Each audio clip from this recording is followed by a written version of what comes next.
Bueno, vamos a la siguiente entrevista porque según datos entregados por el Instituto Nacional de Estadísticas, la tasa de desocupación del trimestre marzo-mayo fue de 6,8%, como se lo mostramos hace algún instante. Y para profundizar en este tema, vamos a conversar con el ex subsecretario de Economía y académico de la Universidad Mayor, Tomás Flores. ¿Cómo está? Muy buenos días. Muy buenos días. ¿Se lo esperaba? Sí. Sí, las proyecciones indicaban que en esta encuesta, en la medida que se va recogiendo ya la mayor desocupación del invierno, el desempleo iba a seguir subiendo. Y la precarización del mismo también. Es decir, se mantiene lo que ya habíamos recorrido y también se mantiene y confirma lo que la Universidad de Chile había anticipado con su encuesta que probablemente termina su muestreo hoy día. La Universidad de Chile para Gran Santiago lo realiza en junio y probablemente ya el próximo mes vamos a conocer una cifra que probablemente para Gran Santiago va a superar el 10%. Y eso va a ser la antesala de lo que viene. Por lo tanto, este aumento de la desocupación va a seguir. Sí, tal como lo anticipaba el presidente del Banco Central, es muy probable que este año tengamos cerca de un punto más de desempleo que el año pasado y que el pic probablemente esté entre agosto y septiembre con cifras por sobre el 7%. Ya hay más de 6 ciudades en Chile que tienen más de 10%. Pero a nivel nacional, efectivamente, la cifra del 7% se está acercando paulatinamente. Eso, en términos concretos, son más de 600.000 personas que no lograron encontrar un empleo a pesar de haberlo buscado activamente. Ahora, comienza a generarse una precarización, lo podemos decir de esa forma, una precarización laboral, tomando en consideración el aumento de los trabajadores a cuenta propia, gente que necesita emprender, en algunos casos también de forma informal. Así es. De hecho, se crearon, con respecto al año anterior, 101.000 de empleos. Prácticamente todos son por cuenta propia. Gran parte de ellos son dedicados a la venta de alimentos en la vía pública o desde su hogar. Entonces, justamente corresponde a personas que probablemente perdieron su empleo, tienen un pequeño monto de dinero, producto de la indemnización, y entraron a esta actividad que no tiene muchas barreras a la entrada. Te fijas, no hay muchos papeles que llenar, de hecho probablemente no llenan ninguno. Claro. Y van a la calle a vender como un emprendimiento por necesidad. No es que haya una oportunidad de negocio allí, sino que la necesidad justamente los lleva a ese tipo de empleo que, si bien es cierto, genera ingresos, te fijas, por eso queda como ocupado para el INE, está bien que así sea, no tiene seguridad social, no tiene seguro de salud. Ni de cesantía, no tiene nada. O sea, es la precariedad total y solamente la posibilidad de obtener un ingreso para su familia. Respecto a lo mismo y a esta precarización del empleo, ¿cuánto significativamente aumenta el trabajo por cuenta propia en relación a la cifra? Porque finalmente nosotros tenemos una cifra global, pero cuando desmenuzamos es donde podemos hacer el análisis. ¿Dónde están las mayores preocupaciones respecto cuando uno desglosa esta cifra que entrega? Bueno, es prácticamente todo. Entonces, sabes que hay 101.000 empleos creados en el último año y cuando tú haces doble clic en ese número, hay 104.000 empleos por cuenta propia. Es decir, todo el resto es una cifra negativa. O sea, en términos netos, en todo el resto de las actividades hay caídas de empleo. O sea, en lo formal no hay creación de empleo. En términos netos, para todo lo otro formal no hay creación de empleo. Está solamente soportado en este empleo informal, en este empleo precario.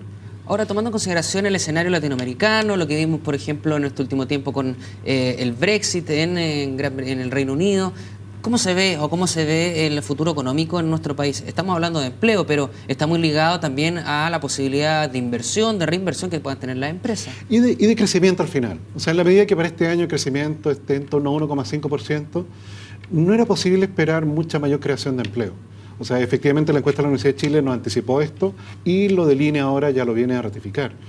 Por eso es que yo creo que el tema del empleo probablemente se va a ir tomando la agenda pública paulatinamente, de ser una cosa que no era una preocupación para el gobierno al principio de la administración, a algo que el próximo año va a ser probablemente uno de los ejes de la campaña presidencial, en términos de qué propone cada uno de los candidatos para poder hacer frente a un desempleo que en ese momento probablemente va a afectar a cerca de 700.000 personas.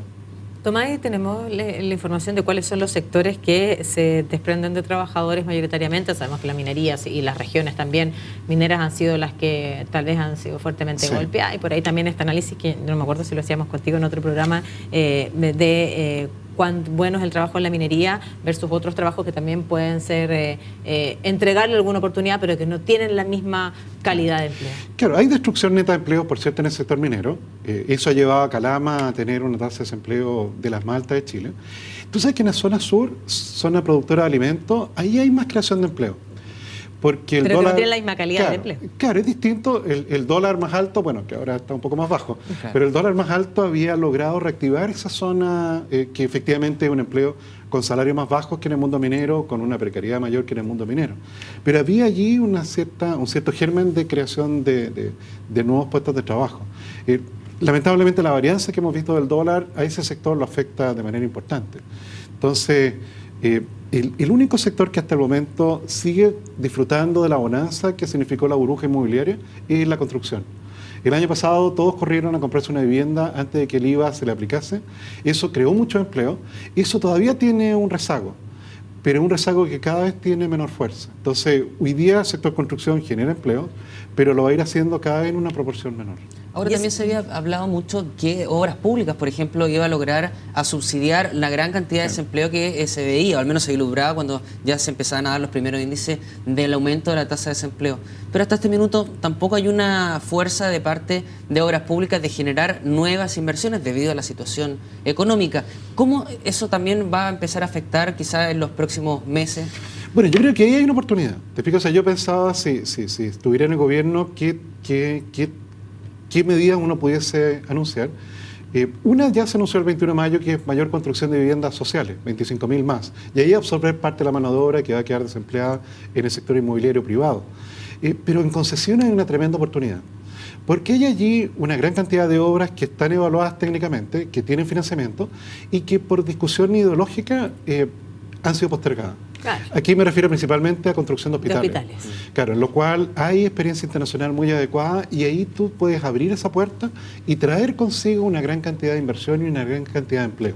Yo creo que en esta situación hay que ser bastante pragmático, ¿te fijas? Porque evidentemente, de otra manera, el desempleo se va a ir tomando paulatinamente la agenda política. Claro, pero cuando hablamos de las concesiones y en específico de los hospitales, también tú bien lo decías, hay otra variable que también entra en la discusión, en esta discusión política. ¿Sabes qué me queda pendiente una pregunta respecto de lo que tú anunciabas de el empleo en la construcción y que ya no va a tener la bonanza porque muchos corrieron a comprarse una vivienda antes de que la reforma tributaria pudiera hacer lo suyo en este sentido, pero antes de eso el precio de las viviendas, al menos también en la región metropolitana, se había elevado muchísimo. Así es. Y ¿esto significa que el precio de las viviendas va a frenar su alza? Que venía a mantener, o te lo pregunto directamente, sí, claro. ¿Van a bajar las viviendas? Es posible. Yo creo que se produjo un sobrestock. Las personas hoy día están mucho más cautelosas para endeudarse, dado que el mercado del trabajo se ha deteriorado. Eso ha hecho caer las ventas del comercio en bienes durables y también un efecto probable es en el sector inmobiliario. O sea, no me extrañaría que en una situación de desaceleración de las ventas pudiésemos ver precios más convenientes en el segundo semestre de este año. A pesar de que ya se está aplicando el IVA, bueno, hay algunas viviendas que todavía se pueden vender sin IVA, que tuvieron su recepción municipal a fines del año pasado.